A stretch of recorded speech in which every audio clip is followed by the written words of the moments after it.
슬개골 탈구 수술법에 대해서 알아보도록 하겠습니다. 슬개골 탈구를 수술적으로 교정하는 방법은 다양한데요. 어떻게 조합을 하는가에 따라서 몇십 가지, 몇백 가지도 나올 수 있을 듯 합니다. 결론은 아이들마다 적용하는 수술법이 다르다라는 겁니다. 각각의 외과의마다 선호하는 수술법도 차이가 있고요. 어떤 수술법이 좋더라도 아이에게 맞지 않으면 그 수술은 쓰면 안 되는 것이고요. 조금은 옛날 방법이라 하더라도 특별한 경우에는 필요한 경우도 있습니다. 무조건 새로운 방식이 좋은 것도 아니고요. 일반적으로 가장 많이 쓰이는 슬개골 탈구 수술법은 크게 한 3-4가지 정도로 나눌 수 있을 것 같습니다. 일단 뼈를 성형하여 빠지지 않게끔 하는 수술, 활차구 성형 또는 홈을 파는 수술이라고도 하는데요. 그런 수술 방법이 있고요. 설명을 드리자면 여기 이제 활차구라고 하는 고랑이 있습니다. 이 고랑이 지금 이 모형 같은 경우는 좀 깊게 이렇게 성형이 되어 있는데요. 실제로 소형견들 같은 경우는 이 고랑 자체가 발달이 되어 있지 않고 거의 민자 같은 느낌이라고 보시면 됩니다. 그래서 이제 슬개골이 더 쉽게 빠지는 건데요. 이 슬개골이 빠지지 않도록 수술을 할 때 이 고랑을 깊게 성형을 하는 거죠.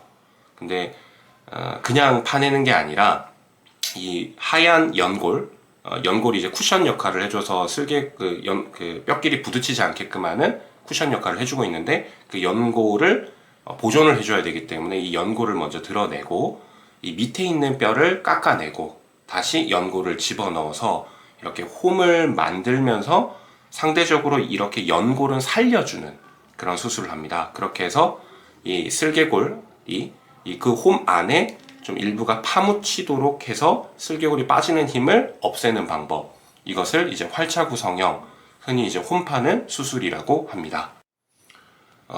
이 활차구 성형 수술을 할 때 활차구 홈을 판다 라고 했을 때 홈을 파는 것 자체가 중요한 게 아니라 이 홈을 파면서 연골을 얼마나 살려주는가가 활차구 성형 수술의 핵심, 그리고 이 슬개골의 모양을 정확하게 판단을 해서 슬개골 자체가 그 홈을 성형한 부분에 정확하게 안착이 되는지를 확인하고 슬개골이 움직이는 모든 부위를 성형을 해줘야 슬개골 자체가 대퇴골과 부딪히는 그런 부분들을 최소화할 수가 있다라고 보시면 될 것 같습니다.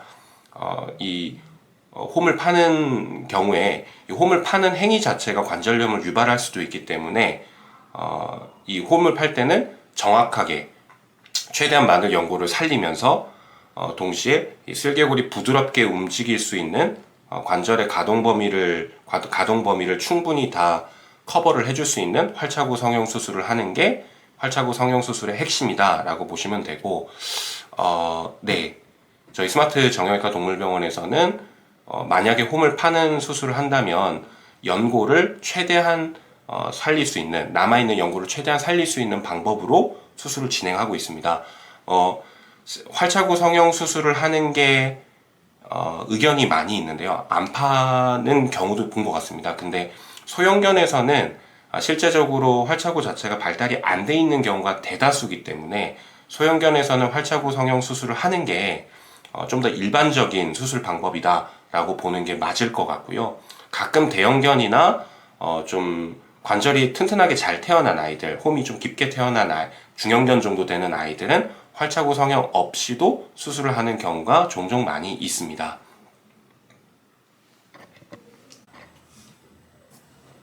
이 홈 파는 수술만 해도 안 빠지는 아이들도 물론 있습니다. 그런데 대다수의 소형견들은 이제 홈이 얕아서 빠지는 것도 있지만 뼈 모양 자체가 안짱다리이고 대퇴골 뼈 자체가 휘어져 있다 보니까 슬개골이 자동적으로 내측으로 빠지는 힘이 그대로 남아 있어서 이 홈만 파는 수술을 했을 때 다시 재탈구가 돼서 내원 주시는 경우가 굉장히 많이 있습니다. 그래서 그걸 좀 막을 수 있는 방법 중에 하나가 이제 경골조면 이식이라고 하는 핀 박는 수술이라고 흔히 알려져 있는데요. 이 아래쪽에 있는 경골조면이라고 하는 뼈, 이쪽을 요만큼을 잘라서 이 뼈와 인대 자체를 같이 바깥쪽으로 살짝 넘겨서 핀을 박는 수술입니다. 그렇게 하면 이 휘어진 뼈에 대해서도 이 슬개골이 움직이는 얼라이먼트를 다시 바깥쪽으로 좀 돌린 상태에서 핀을 박기 때문에 이 얼라이먼트를 교정을 하기 때문에 휘어진 뼈에 대해서도 빠지지 않는 각도가 됩니다.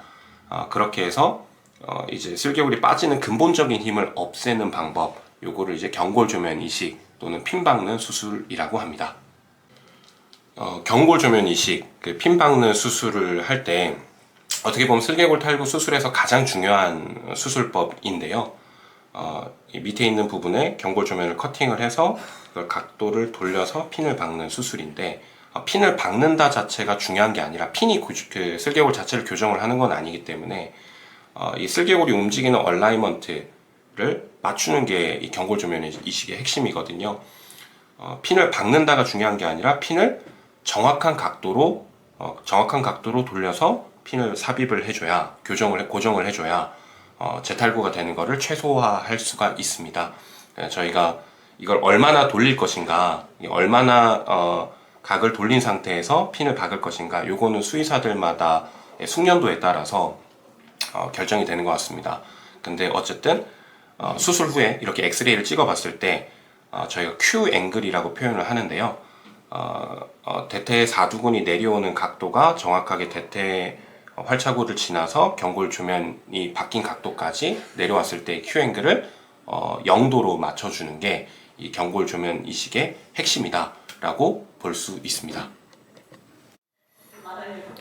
이 밖에도 슬개골 뼈를 덮고 있는 이 근육과 인대 조직들을 조금 더 타이트하게 당겨줘서 봉합을 해주는 그런 근막 중첩 수술이나, 아니면 이 틀어진 대퇴사두근의 정렬을 인공인대로 인위적으로 당겨주는 그런 수술들이 있습니다. 그걸 이제 인공인대 수술이라고도 하는데요. 종자골이라든가 이런 구조물에다가 실을 걸어서, 그리고 슬개골에도 실을 걸어서 또는 경골조면에 실을 걸어서 바깥쪽으로 이제 조금 당겨주는 그런 수술 방법들이 있습니다. 뭐 사람으로 치면 이제 리프팅 같은 느낌이라 보시면 되는데요. 실로 걸어서 당기고 있는 상황이죠. 근데 요거는 시간이 지남에 따라서 조직들이 압박괴사가 되거나 또는 그걸로 인한 이물감에 의해서 관절 운동에 방해를 주는 경우가 많아서 좀 최근에는 잘 안 쓰이고 있는 경우라고 보면 될 것 같습니다.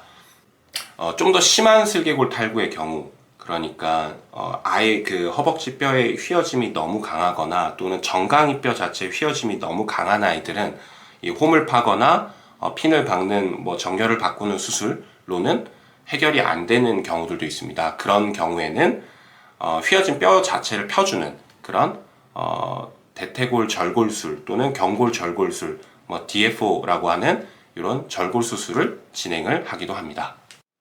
슬개골 탈구 수술법에 대해서 정리하자면 기본적으로 활차구 성형 수술, 소형견에서는 이 홈 자체가 얕아서 빠지는 힘을 없애기 위해서 홈을 파는 수술, 그리고 경골조면 이식, 이 뼈를 잘라서 이 뼈를 각을 돌려서 핀을 박는, 대퇴사두근의 정렬을 맞추어서 영구적으로 고정을 하는 그런 방법이 있고, 근막을 좀 조여서 타이트하게 봉합을 해주는 근막 중첩술, 그리고 인공인대라고 해서 이제 실로 걸어서 당겨주는 수술, 그리고 뼈 자체가 너무 안짱다리가 심한 경우에는 뼈 자체를 일자로 맞춰줘서 쐐기 모양으로 뼈를 절단을 해서 각을 펴서 플레이트를 대고 나사를 박아주는 DFO 수술, 대퇴골 절골 수술, 이런 수술들이 있다라고 보시면 되고, 슬개골 탈구의 정도나 아니면 뼈의 각도가 휘어진 정도, 그리고 증상에 대한 정도, 아이의 나이, 연령대,